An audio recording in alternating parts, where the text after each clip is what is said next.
No nací para creer en fantasmas. Trabajo desde 2019 en servicios municipales, área de alumbrado y mantenimiento, y si algo aprendí es que casi todo tiene una explicación: cables flojos, baterías agotadas, ratas que muerden el aislante. Lo que voy a contar no contradice eso, simplemente lo desacomoda. Ocurrió en el Panteón Viejo de mi municipio, al norte de Hidalgo, la semana previa al 2 de noviembre de ese mismo año, durante una serie de guardias nocturnas para revisar luminarias, retirar panales y despejar los pasillos antes de que llegaran familias enteras con flores y velas. Nos asignaron entrar por la noche para no poner en riesgo a nadie. Llegamos tarde, un poco después de las 11. El velador no apareció. El portón estaba cerrado con cadena. Mi jefe de turno decidió que saltáramos la barda porque la revisión no podía esperar. Llevábamos overoles, linternas en el casco, guantes gruesos, una escalera telescópica que no cupo por el espacio entre barrotes. Uno a uno fuimos subiendo. A un compañero, Isaí, le costó trabajo. Era robusto y resoplaba como si el muro sacara aire de su pecho. Se sentó arriba a recuperar aliento mientras los demás nos reíamos con esa risa nerviosa que busca rápido motivo y olvida que el sitio donde se ríe también escucha. Fue entonces cuando Isaí se quedó quieto, mirando hacia el interior del panteón. No dijo nada al principio. Parpadeaba menos de lo normal. Después soltó una mala palabra que nos borró la carcajada de golpe. Lo siguiente pasó rápido. El cuerpo se le fue hacia atrás, no sabría decir si por impulso o por desequilibrio. Cayó del otro lado, ya en la banqueta. Golpe seco, aire a la mitad. Corrimos. Estaba consciente a ratos, con un sollozo que no era de dolor físico. Repetía que no debíamos hacer ruido, que no en ese lugar. Lo llevamos a urgencias y lo dieron de alta al día siguiente con un collarín y el susto atorado. Renunció 2 semanas después sin explicar más. No fue la primera vez que un compañero abandonó el puesto, pero sí la primera en que sentí que no conocía a quien había compartido café conmigo cada madrugada. La guardia siguió. Volvimos al panteón 2 noches después, ahora con autorización y llaves. Yo quería comprobar que lo de Isaí era simple impresión desde lo alto del muro, vértigo, sombras entre cipreses, un mal paso. Entramos 4, mi jefe, 2 del equipo de poda y yo. A esa hora el aire era un olor de cempasúchil que alguien había dejado adelantado, mezclado con humedad de tierra recién regada. Revisamos luminarias con una rutina mecánica que siempre me tranquiliza: probar, anotar, desconectar, volver a fijar. El foco junto al osario central parpadeaba como un ojo resfriado. Me acerqué con la escalera. Antes de subir escuché un zumbido tenue, ningún panal a la vista. El sonido no estaba en el aire sino pegado a las lápidas, como si la piedra vibrara por dentro. No dije nada. Evité mirar nombres. Con el tiempo uno aprende que mirar fechas y apellidos te abre puertas que no quieres cruzar. Hice la reparación. Cuando el foco quedó fijo, miré el pasillo. La luz blanca iluminó polvo suspendido y un ramaje que parecía mano desde lejos. A la derecha, las gavetas de nichos lucían recién pintadas. Alguien había pasado brocha ese mismo día. Dejaron escurres en las esquinas. No había nadie, y sin embargo no pude sacudirme la idea de que nos observaban. No una mirada concreta, tampoco esas historias de ojos tras la celosía. Era más bien la forma en que el silencio decide rodearte cuando le hablas de espaldas. Terminamos cerca de la 1. Salimos sin bromas. Dormí mal. A medianoche de la siguiente guardia recibimos aviso del velador, un olor a quemado en el osario chico. Regresamos. Esta vez entré solo con el velador. Mis compañeros se detuvieron a revisar un poste en el exterior. Dejamos el portón entornado. El velador me contó el antecedente, con frases cortas, más como quien recita una lista para no pensar demasiado. No lo interrumpí. Caminamos hacia los nichos bajos. El olor no era de cable. Era otra cosa, como papel viejo tostado, como flores marchitas acercadas a la boca de un horno. En el piso, al nivel de mis botas, había huellas pequeñas que marcaban un semicírculo alrededor de una gaveta sin nombre. Se notaban dos tipos, unas de suela, infantiles, y otras que parecían no huellas sino sombras más oscuras, lo opuesto a un polvo levísimo, una ausencia de polvo. Me agaché a tocar la superficie. Estaba fría. El zumbido volvió. No venía de ninguna parte. O venía de todas. Apagué mi linterna un par de segundos para distinguir el origen. Ese fue el error. La oscuridad del panteón no es como la de un cuarto sin luz. Aquí la oscuridad tiene textura, se sostiene sola. De inmediato supe que no estaba solo, no por una presencia pegada a mi cuello, sino por una distribución, una geometría que te atraviesa el cuerpo y te algo indica que ocupas un lugar que alguien más quisiera. Volví a encender. La luz barrió los nombres. Vi un apellido repetido 4 veces en la misma hilera. No lo mencionaré. Tengo la sensación de que nombrarlo es convocar. Quise avisar al velador. No lo vi. Gritar no era opción. Me quedé quieto con la linterna apuntando al suelo. El zumbido cambió a un murmullo lejano. No eran voces claras. No eran tampoco rezos. Eran sílabas partidas que entraban y salían como el mar, y de pronto esa misma respiración estiró el aire a mi alrededor y lo hizo más espeso, como si los cipreses exhalaran sobre mi nuca. Di 2 pasos hacia atrás sin perder de vista la gaveta. En la pintura reciente había marcas, 5 líneas finas que bajaban como arañazos. Dejó de oler a quemado y comenzó a oler a tierra abierta. Me giré para salir y fue cuando los vi. No diré que eran personas. Sería fácil y sería mentira. Lo que llenaba el pasillo no tenía forma definida, pero sabía ocupar el espacio con el rigor de una fila. Eran contornos más densos que la noche, parados justo donde se forman los cortejos, ni adentro ni afuera del camino. No avanzaban. Rodeaban.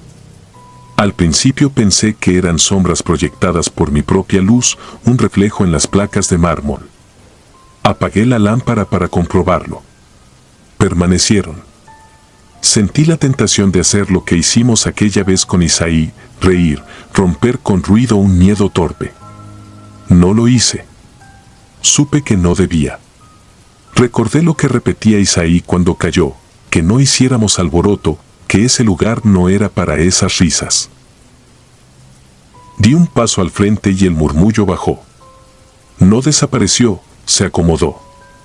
Caminé con la linterna apagada, tanteando el borde de las gavetas como quien recorre un pasamanos en la escalera. No tropecé con nada. Nadie me tocó.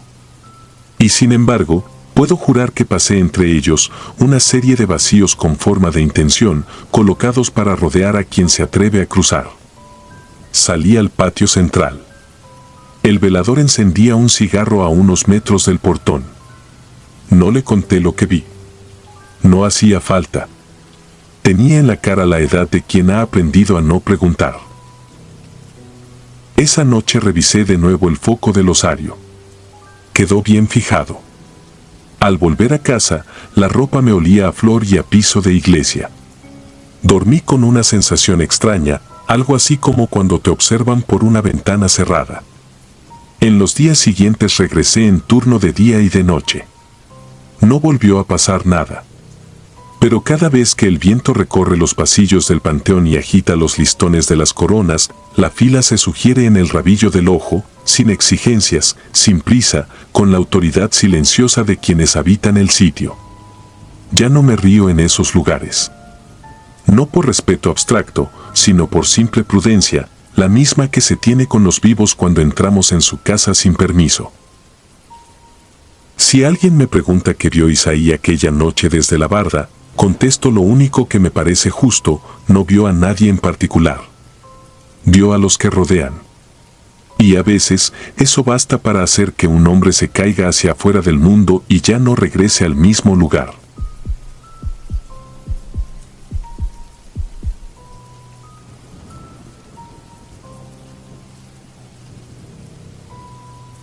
No sé cuándo empezó exactamente, solo sé que a mi alrededor siempre hubo algo que no se acomodaba del todo al mundo de los vivos.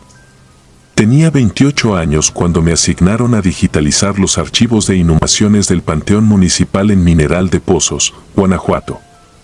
No era la primera vez que pisaba un camposanto en turno de trabajo, pero este tenía una forma extraña de tragarse el ruido. Traspasabas la reja y el pueblo quedaba como hundido en agua. Ni perros, ni motores. Solo ese silencio con polvo.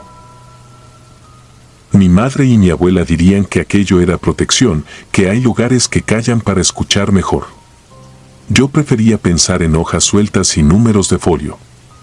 Traía la cámara, un escáner portátil y una libreta negra en la que iba apuntando los nombres de lápidas borrosas para cotejarlas con libros de 1930 a 1975. Eran fechas rotas, familias evaporadas, cruces de herrería que conservaban el frío incluso a mediodía. Los primeros 2 días todo fue metódico. Medí cuadrantes con cinta, fotografié nichos, anoté símbolos que se repetían, manos entrelazadas, una paloma, una lámpara de aceite. El tercer día, un lunes de finales de octubre de 2013, subí a la zona alta donde el terreno se desmoronaba a tiras. No había velador a esa hora, el encargado del municipio me entregó las llaves a las 7 y se volvió a su oficina. Avancé con cuidado. Entre 2 cipreses encontré una hilera de tumbas sin nombre, solo montículos delineados con botellas de vidrio clavadas boca abajo. En la libreta dibujé la distribución y marqué con una X la que tenía restos de una cinta blanca deshecha por el sol. No sé por qué me detuve frente a esa en particular. El viento cambió de dirección y dejó un olor a flor cortada, fresco, imposible, como si alguien acabara de romper un tallo en la nuca del aire. Miré alrededor. Ni florerías cercanas, ni visitantes. Solo mis pasos y un zumbido leve que atribuía a abejas escondidas en la cantera. Cerré la libreta.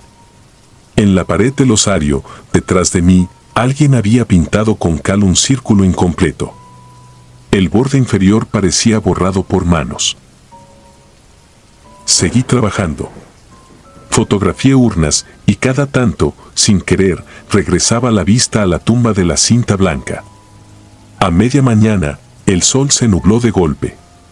Pensé que el cambio de luz me arruinaría las tomas y apuré el paso. Fue entonces cuando escuché el primer golpe. No metálico, no de piedra, sino como si una mano plana hubiera caído sobre tierra suelta. El sonido vino de la zona de los nichos infantiles. Tragué saliva. No iba a correr por un ruido, me repetí, y caminé hacia allá con la cámara colgándome del cuello. Los nichos pequeños eran de los años 60. Algunos tenían juguetes dentro de frascos sellados, un trompo, un carrito de lámina, cuentas de colores. Entre ellos había un caballo de plástico amarillento, partido en 2, que alguien había acomodado como si durmiera. Me agaché para leer un nombre borrado y entonces otro golpe seco, 2 hileras más arriba, me hizo erguirme de golpe. No vi a nadie. El cielo se cargó de un gris ceniza. El polvo dejó de moverse alrededor de mis botas. Llamé al encargado, solo para escuchar un tono que nunca enlazó. Noté que el zumbido que había sentido más temprano se había ido. En su lugar quedó un silencio que dolía en las sienes. Dije en voz baja que ya me iba, un gesto torpe para convencerme de que controlaba el momento, y fue ahí cuando lo escuché claro, a mi espalda, como si alguien respirara cerca de mi oreja izquierda. No me moví. El aire tenía la humedad de una boca. Un pensamiento insistente se abrió paso, flores. En la caja de la camioneta, abajo de la chamarra, traía un ramo de azucenas, improvisado, para la tumba de mi padre en otro panteón. No sé por qué entonces supe que ese ramo no era para mi padre. Caminé sin girar la cabeza hacia la salida y, antes de llegar a la reja, me detuve. El rumor más leve, como el roce de un vestido sobre grava, pasó por mi costado y siguió, delante de mí, hacia la parte alta. Regresé. No corrí, pero sentí ese tirón en el estómago que puede confundirse con hambre. En la zona de los montículos sin nombre, el viento volvió a cambiar. Ya no olía a polvo. Abrí la caja, saqué el ramo y lo tomé con ambas manos. Me acerqué a la tumba de la cinta blanca. No había ninguna marca nueva, ningún signo que me dijera que estaba haciendo lo correcto, pero la certeza era física, una temperatura distinta en la piel. Coloqué las azucenas sobre la tierra. El tallo más largo, al soltarlo, no cayó de lado, se sostuvo un instante, recto, como si índices invisibles lo hubieran sostenido hasta acomodarse al centro. No hubo voces. No tuve visiones. Solo un alivio que, lejos de calmarme, me vació las rodillas. Me senté en el borde de una lápida cercana para recuperar el aliento. Hice lo que hago cuando algo me rebasa, escribí. Montículo sin nombre. Cinta blanca casi borrada. Olor fresco. Ramo de azucenas. Al levantar la vista, vi que donde antes estaba el círculo de cal incompleto ahora quedaba el trazo redondo, cerrado, perfecto. Acerqué la mano, toqué la pared. La cal se pegó a mis dedos. Estaba húmeda. Tomé una foto del muro, otra de la tumba y otra del pasillo por donde creí sentir la respiración. En la pantalla de la cámara, junto a la tumba sin nombre, apareció una figura borrosa, alta, como la sombra de un árbol inexistente. No quise ampliar de inmediato. Guardé la cámara y caminé hasta la reja. El teléfono, ahora sí, entró la llamada del encargado. Me preguntó si todo estaba bien. Dije que sí, que ya volvía, que había suficiente para trabajar en la oficina. Esa noche revisé las imágenes en la computadora. La figura no era un árbol. No tenía ramas. Era una silueta humana fuera de foco, apenas una densidad en el aire, con el borde izquierdo más claro, como si el sol hubiera decidido recortarla para mostrarme que no era un error de lente. No se parecía a nadie que yo conociera, pero al verla sentí algo que solo puedo nombrar como reconocimiento. Cerré la ventana del visor y me quedé mirándome en el reflejo negro del monitor. Seguí yendo al panteón el resto de la semana. No llevé más flores. No volví a escuchar golpes. El olor a flor cortada no apareció de nuevo. Lo único extraño fue la constancia con que, sin buscarla, volvía a pasar frente a la tumba de la cinta blanca. Cada día, el ramo de azucenas se veía menos fresco, pero no se marchitó como otros. No se quebró. Se fue volviendo pálido, translúcido, hasta quedar en una especie de sombra de flor que la tierra aceptó sin volverse barro. Entregué el proyecto a principios de noviembre. Al final del informe, cuando incluye el croquis del cuadrante sin nombres, dibujé el círculo de cal cerrado y lo señalé como marca de referencia. Nadie preguntó por él. Nadie me pidió explicar por qué, en una lista de coordenadas y folios, añadí la frase manda cumplida. No sé quién está enterrado bajo ese montículo. No puedo inventar una historia para llenar el hueco ni buscar en el registro si alguien olvidó pagar por la placa. Hay cosas que no quieren papel. Lo único que sé es que, desde ese día, el silencio del panteón ya no se siente vacío. Es un silencio con algo acomodado, como cuando uno tiende la cama y estira la sábana hasta que cede. Si alguna vez regreso, llevaré flores blancas sin pensarlo. No por costumbre. No por miedo. Por una lealtad que no es mía y que, sin embargo, me sostiene el pulso cuando cruzo esa reja y el mundo, por fin, baja la voz.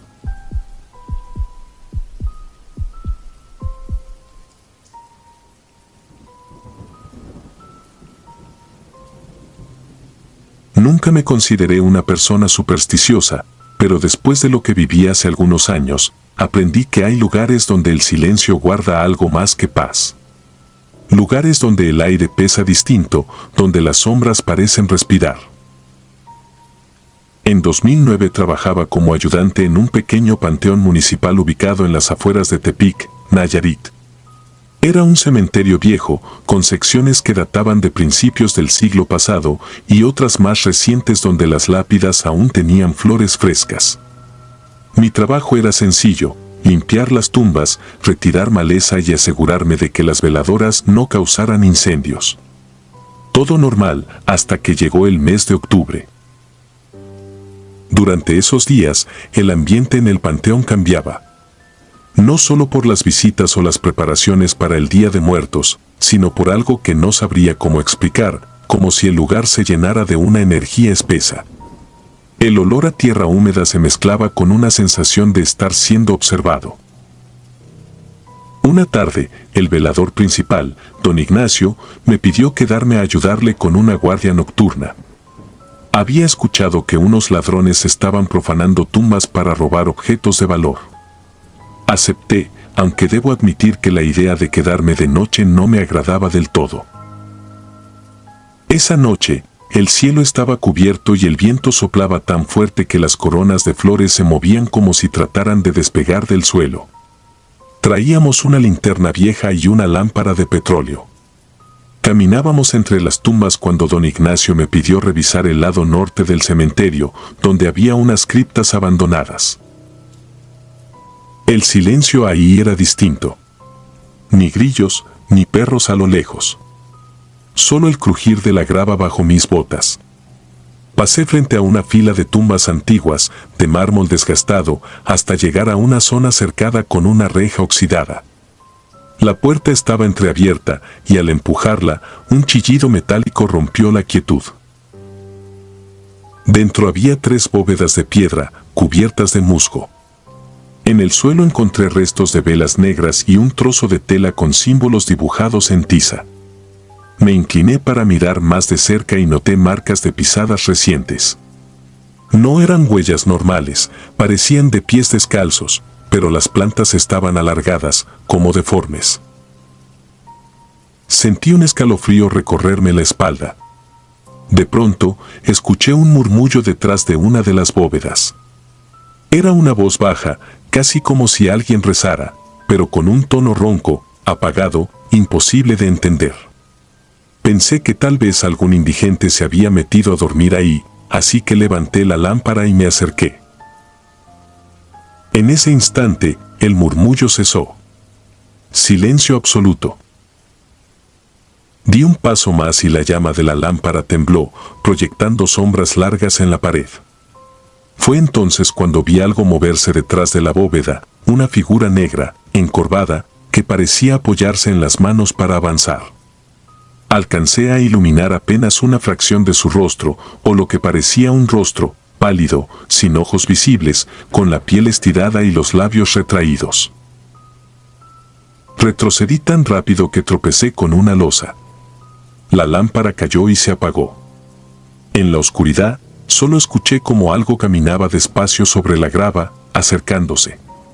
No corría, no se arrastraba, caminaba, arrastrando lo que sonaba como una cadena. Salí de esa zona casi gateando.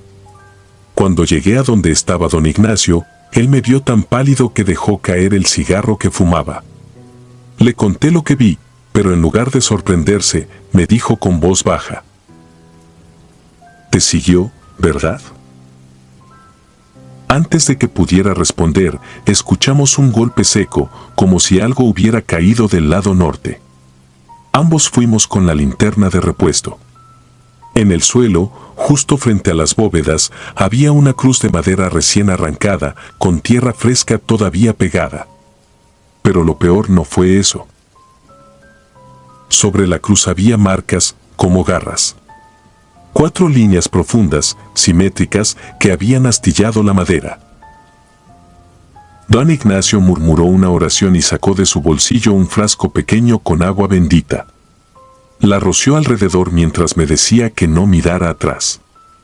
Caminamos hasta la caseta y ahí permanecimos encerrados el resto de la noche. No dormí. Desde la ventana veía sombras moverse entre las tumbas, pero cada vez que trataba de enfocar, desaparecían. A eso de las 3 de la madrugada, escuchamos algo que me dejó helado, un lamento, una voz femenina que repetía una sola palabra: ayúdame. Sonaba tan cerca que juraría provenía de una tumba recién sellada. Cuando amaneció, recorrimos el cementerio para revisar. No había huellas, ni señales de intrusos, excepto una tumba que había sido abierta durante la noche. La lápida estaba desplazada, y dentro, el ataúd tenía la tapa astillada. Pero no había cuerpo. Aquel día renuncié. Don Ignacio me dijo que ese no era el primer suceso. Que en ese panteón, desde hacía décadas, se veían sombras caminando entre las tumbas, especialmente cuando alguien era enterrado sin ser reclamado. Según él, las almas sin nombre buscaban cuerpos nuevos para regresar. Pasaron los años, y aunque intenté olvidar, nunca lo logré. Hace poco volví a Tepic por el funeral de un tío. Cuando entré al mismo cementerio, el aire me supo igual que aquella noche. Caminé hasta la zona norte. Las bóvedas seguían ahí, pero ahora estaban cubiertas por la maleza. De pronto, entre los matorrales, vi una cruz de madera tirada, vieja, con las mismas marcas de garras. Sentí un olor a tierra podrida y un suspiro helado rozó mi oído, tan claro como si alguien estuviera detrás de mí. No volteé. Solo escuché el sonido de pasos arrastrándose, cada vez más cerca, y una voz quebrada que susurró: «Ayúdame».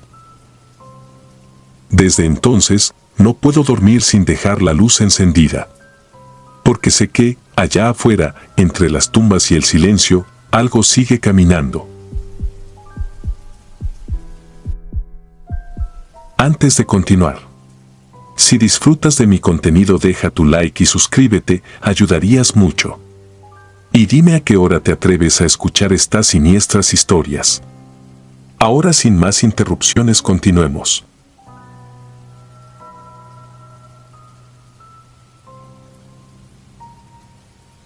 Mi nombre no importa.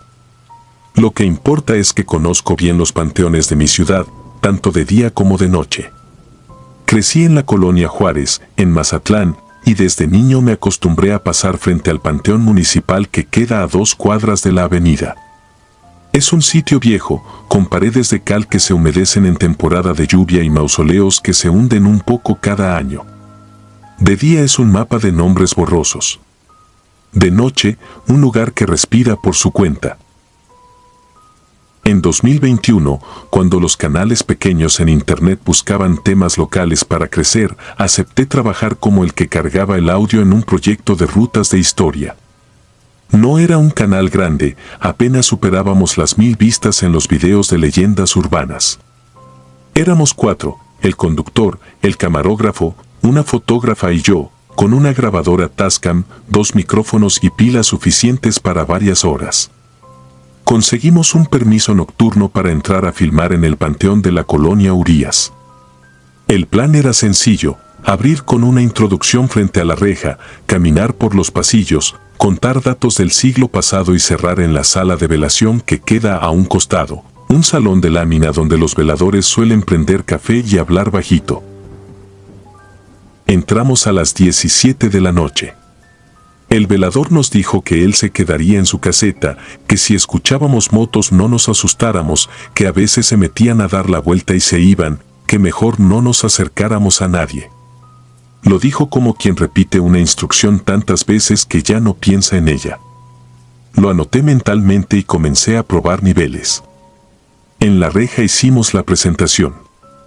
Al segundo intento todo quedó claro: audio limpio, fondo de viento leve, grillos, tráfico lejano. Caminamos. Al llegar al corredor de nichos familiares, donde los floreros son botellas cortadas, sentí un golpe de aire frío que no combinaba con la noche húmeda. No era brisa, era una franja densa que cortaba el pasillo en 2. La fotógrafa se detuvo. El camarógrafo levantó la mano y todos nos quedamos en silencio. Yo vi la aguja del búmetro en la grabadora subir sola, muy despacio, como si alguien susurrara a 1 metro de mí. Revisé los cables, moví los conectores. Nada. La aguja seguía temblando en un punto donde no había palabras. Fue entonces cuando la cámara principal se congeló. El camarógrafo maldijo, trató de reiniciar, nada. La pantalla quedó en una imagen fija de la pared con lápidas. Los dos teléfonos que usábamos como apoyo apagaron la pantalla al mismo tiempo. La fotógrafa me miró como si fuera mi culpa y yo solo alcancé a decir que el audio seguía corriendo. El conductor hizo una seña para continuar, quizá pensando que la falla nos daría material para la narrativa. Caminamos. A la media hora alcanzamos el salón de velación. De día, ese lugar huele a flores viejas y cloro, de noche, a metal y humedad. Entramos con cuidado. El conductor hizo un resumen breve. Yo dejé la grabadora en una silla de plástico, señalando al centro. El aire cambió otra vez. Una pesadez nos aplastó la espalda. En el silencio, noté un sonido muy bajo, no como voz, más bien como un aliento que intenta volverse palabra y se arrepiente. Me acerqué a la grabadora. La aguja estaba viva. Fue cuando pasó lo de la luz. A través de la puerta de lámina, por el pasillo de cruces bajas, entró una línea blanca que subía y bajaba a ritmo de motor. No se movía como una lámpara, era una motocicleta. El faro quedó entre dos tumbas como si mirara hacia nosotros. La máquina vibró en seco, un ronroneo apenas perceptible, como si quien la montaba dudara entre avanzar o apagarla. Nadie habló. Nadie quiso hablar. El conductor alzó la mano para hacer señas de calma. El camarógrafo apuntó la cámara apagada, acto reflejo, como quien levanta un arma descargada. La luz se inclinó y la moto arrancó hacia el fondo del panteón, hacia un camino que, yo lo sabía, no tenía salida. Sin embargo, el sonido se fue alejando y, contra todo, no volvió. Fuimos hasta donde estuvo la luz. No había marcas de llanta. Solo una cajita de cigarros húmeda junto a una cruz de madera. La fotógrafa la pateó con el pie, quizás para convencerse de que eran cosas de vivos. El conductor decidió que era momento de regresar a la reja. Yo tomé la grabadora, comprobé que el archivo siguiera corriendo. Grababa. La aguja respiraba. De vuelta por los pasillos, a la altura del muro nuevo de nichos, escuchamos algo que no quiero adornar. Fue una voz pequeña. No sonó como eco ni como truco desde el celular. Sonó a la derecha, casi al nivel de nuestras rodillas, detrás de una lápida con juguetes pegados y una foto deslavada. 2 veces, con el tono de quien pide y niega al mismo tiempo, no, no. La fotógrafa dijo el nombre de un santo como exhalando. Nadie respondió. Yo bajé el micrófono hacia la voz. El búmetro se disparó y regresó a 0 con una velocidad que no he visto en equipos baratos. Caminamos sin acuerdo previo, cada quien a su paso, hacia la salida. Nos despedimos frente a la reja, con una frase improvisada que hoy no recuerdo. El velador nos esperaba con los brazos cruzados. Nos dijo que ya estaba por cerrar, que no nos entretuviéramos. No preguntó nada. Tomamos el taxi de regreso. En el asiento trasero, con los audífonos puestos, revisé los primeros minutos de audio. Se escuchaban nuestros pasos, el roce de las hojas, el viento. En ciertos tramos, como hilvanado entre ruidos, aparecía un susurro que no era de ninguno de nosotros. No decía palabras. Era la intención de una palabra. Los días siguientes, al revisar el material en la computadora, descubrimos cosas que se nos escaparon esa noche. En un cuadro de la cámara congelada, al fondo del pasillo, pasa una sombra sin proporción clara, no al ritmo de una persona, más bien como la humedad que se estira. En otro, un florero de plástico se desplaza 1 centímetro. Son detalles mínimos, fáciles de desechar si uno tiene prisa. El audio, en cambio, no se dejaba olvidar. A partir de cierto minuto, justo cuando entramos a la sala de velación, un siseo constante acompaña cada paso. Si se filtra con ecualizador, el siseo parece virar a una sílaba que nunca termina. No puedo probarlo con archivos porque el disco donde guardamos el proyecto falló al poco tiempo y perdimos copias y contracopias. No lo digo para sumar misterio. Lo digo porque duele haberlo perdido. Hasta aquí podría terminar la historia y sería una más, con luces, fallas y un sonido raro. Pero hay otra capa, una que no supe unir hasta hace poco. En 2004, cuando tenía 12 años, mi prima y yo nos metimos al panteón de la colonia Sánchez Celis para visitar la tumba de un tío. No sabíamos de horarios. La reja la cerraban a las 8. A las 8:10 nos dimos cuenta de que estábamos solos y encerrados. No me gustan los héroes improvisados, así que lo diré como fue, tuvimos miedo. Dimos vuelta entre pasillos buscando la salida lateral. Fue ahí cuando apareció un hombre, de unos 60, flaco, con playera blanca y un suéter sobre el hombro. Nos regañó sin levantar la voz, dijo que no debíamos estar ahí, que ya estaba cerrado. Asentimos, avanzamos y él empezó a seguirnos. Primero a paso normal. Luego un poco más rápido. Se reía. No era una carcajada, era como si algo le hiciera gracia al fondo del pecho. Corrimos. Perdimos al hombre en un cruce de lápidas. Saltamos la barda por una esquina donde el cemento está gastado. Caímos a la banqueta y seguimos corriendo sin mirar atrás. Nunca supimos si era cuidador, vecino, nadie lo investigó. Solo quedó ese recuerdo seco, la risa contenida. Años después, en 2021, cuando revisaba el audio del Panteón de Urías, hubo un punto que no me dejaba en paz. En un tramo en silencio, donde solo se oye nuestra respiración, aparece, al fondo del fondo, una risa que no termina de ser risa. Es un amago, un intento de reír sin alegría. La reconozco. No sé cómo explicarlo. La reconozco como se reconoce una cicatriz al tacto. Es la misma cadencia, la misma altura, el mismo espacio que no se llena. Alguien podría decir que las risas se parecen. Yo digo que hay risas que vuelven a buscarte. Desde entonces he pasado varias noches estacionado afuera de panteones. No entro. Me quedo con el motor apagado, los vidrios arriba, la grabadora en el asiento. Escucho. Las primeras veces, nada. Luego uno aprende el ritmo del lugar, los pasos del velador, el clac de las llaves, el golpe metálico cuando se asegura la reja.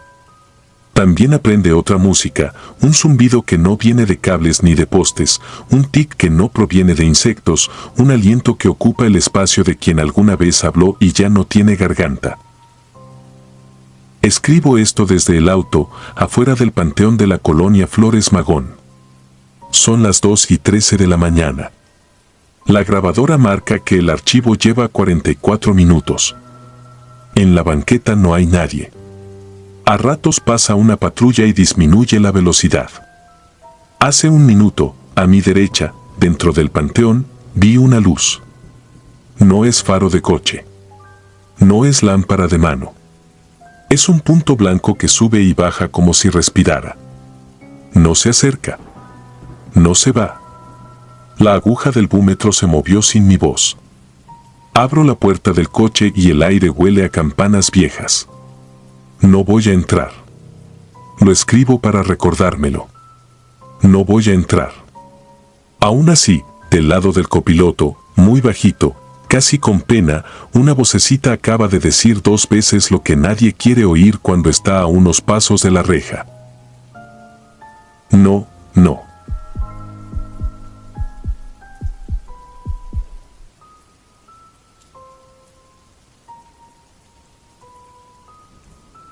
Nunca me interesaron los cementerios.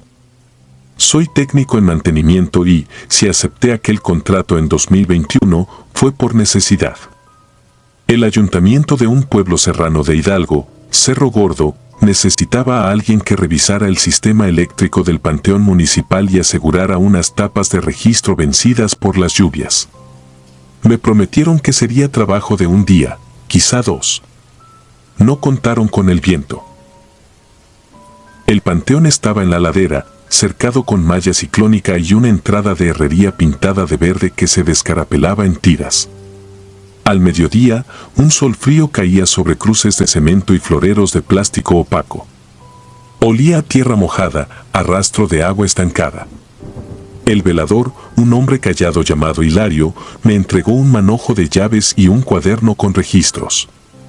Cualquier cosa, apunte la hora, me dijo, como si la escritura diera control sobre lo que se mueve cuando nadie mira.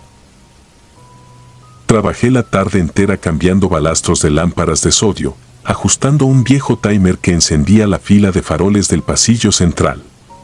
Ya para las 5, el cielo se puso gris. No era la hora, era el peso del aire. Al terminar, Hilario me pidió un favor, revisar un drenaje en la parte baja, junto al muro colindante. Se había hundido un trozo de piso y se escuchaba un ruido raro. Lo dijo sin mirarme, señalando con la barbilla como si ese gesto bastara. Encontré el hundimiento junto a una hilera de tumbas de los años 60, los nombres casi borrados por las calorías. La tapa del registro estaba cuarteada. Le di 2 palancas con la barra y cedió. Esperaba un olor hediondo, pero lo que subió fue una ráfaga de aire fresco, frío, como si alguien soplara desde abajo. No era el vacío normal de una tubería, era un aliento. Acerqué la lámpara. La luz golpeó paredes de ladrillo y calorías. Abajo no había agua, sino un túnel estrecho que corría paralelo al muro, forrado de bóveda. No era drenaje. Era antigüedad. Hilario llegó sin hacer ruido. Ahí abajo hay una bóveda vieja, dijo. No pregunté cómo lo sabía. Antes guardaban huesos cuando abrían fosas nuevas. Luego la sellaron. A veces se vuelve a abrir sola. Quise reír, pero el aire me pegó en la cara otra vez, intermitente, como si algo respirara al fondo. Subí la mirada. El viento arriba estaba quieto. Solo soplaba desde el agujero. Uno aprende a desconfiar de lo que no encaja. Cerré la tapa con cuidado, marqué el perímetro con cinta amarilla y anoté en el cuaderno 1742, registro colapsado, bóveda antigua, cerrar mañana. Hilario asintió y me ofreció café de termo en la caseta. Me quedé un rato por compromiso. Afuera, el panteón se iba apagando. A las 6:30, las lámparas se encendieron con ese zumbido que se mete en la cabeza. Hilario me dijo que él se retiraba temprano, que el municipal pasaría a rondar. Me dejó las llaves, por si quiere adelantar mañana. Me fui a mi camioneta, pero no arranqué. Había algo en mi lista que me hacía ruido, el timer debía encender a las 7, no a las 6:30. Revisar ese detalle me pareció una tontería, hasta que lo escuché. Fue un golpe seco, a lo lejos, seguido de un arrastre que no era de hojas. Bajé. El zumbido de los faroles parecía más alto entre las tumbas. Caminé hacia el área del hundimiento. La cinta amarilla estaba torcida, como si una mano torpe hubiera querido quitarla y se hubiera arrepentido a la mitad. La tapa no estaba bien asentada. Me acerqué, apoyé la palma. El concreto vibraba, suave, a intervalos. 1. Pausa. Otro. Como un pecho que toma aire y lo suelta despacio. No soy valiente. Solo soy terco. Volví a levantar la tapa. La lámpara de mano dibujó un óvalo de luz temblorosa. El aire subía ahora más frío y con olor metálico, como tubería vieja. Llamé hacia abajo, no para que me respondieran, sino para oír el eco. No hubo eco. Lo que volvió fue un murmullo deshilachado, juntando sílabas como hojas arrastradas por cemento. No entendí palabras. Entendí el ritmo de una voz que estuvo viva alguna vez. Retrocedí. Cerré el registro. Lo aseguré con el único candado que traía y lo reforcé con una cadena que usaba para el portón del taller. Mañana, me dije. Mañana, con gente. Llegué a la camioneta. Busqué las llaves. No estaban en la bolsa donde siempre van. Revisé la otra, la camisa, el tablero. Nada. Volví sobre mis pasos. El viento arriba estaba detenido, pero la cinta amarilla chasqueaba sola, apenas, sin ayuda visible. Las llaves aparecieron frente al registro, ordenadas, como alguien las habría colocado con cuidado para que yo las viera. Las levanté con la punta de los dedos. Estaban tibias, como si hubieran estado un rato en una mano. No dormí bien esa noche. Escuché, en el sopor, el zumbido de las lámparas de sodio y el arrastre de algo por cemento. Me levanté varias veces a asomarme a la ventana, sin saber qué buscaba. A las 5, con la cabeza pesada, regresé al panteón. Hilario aún no llegaba. El cielo amanecía del color de las cenizas. Hice lo que debía haber hecho desde el principio, marqué al ayuntamiento para reportar la bóveda y pedir que viniera alguien de obras públicas. Me dijeron que más tarde. Entré para cortar maleza en la zona alta. Evité el registro. A media mañana, 2 perros callejeros cruzaron como flechas, sin ladrar, las colas pegadas al vientre, mirando de reojo hacia el muro. El zumbido de las lámparas, que deberían estar apagadas, encendió solo en el pasillo central. Revisé el timer, marcaba 7 de la tarde y sin embargo las luces estaban vivas. No pude evitar mirar otra vez la tapa. Estaba corrida. La cadena, abierta como si nunca hubiera sido cerrada. El candado, a un lado, sin señales de fuerza. No sentí miedo en ese segundo, sentí vergüenza. Nadie me iba a creer que la cadena se abrió sola. Fui por guantes y cuerda. Me acosté boca abajo para mirar mejor. La luz entró a una bóveda alargada. En el polvo del fondo vi señales de arrastre, líneas paralelas y en una esquina algo que parecía una libreta húmeda.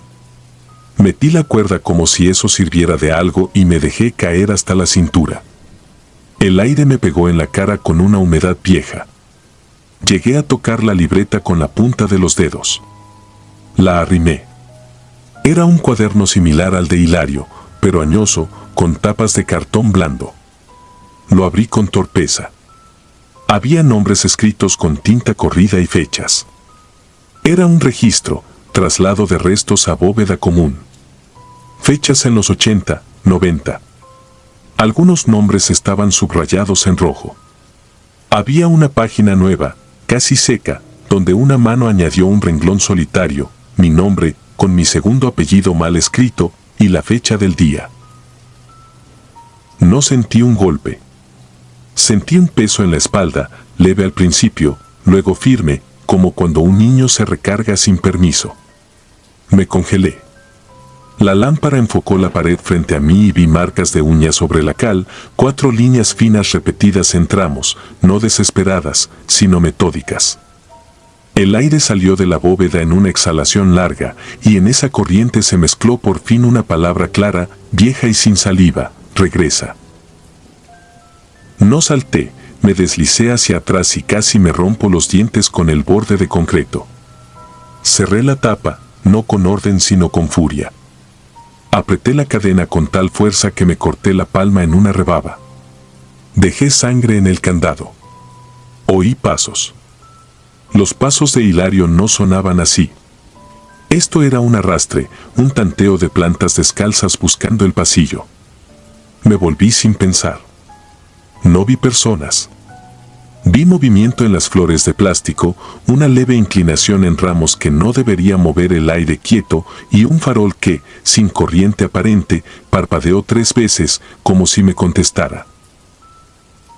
Hilario llegó después por la entrada con ese silencio suyo. Me miró la mano y luego la tapa. No preguntó.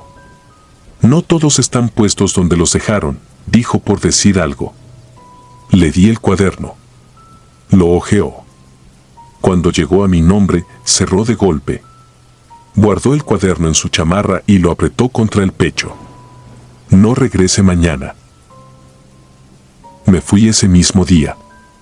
En el retrovisor, las lámparas del panteón encendieron a mediodía, absurdas, dibujando un camino de luz donde nadie caminaba.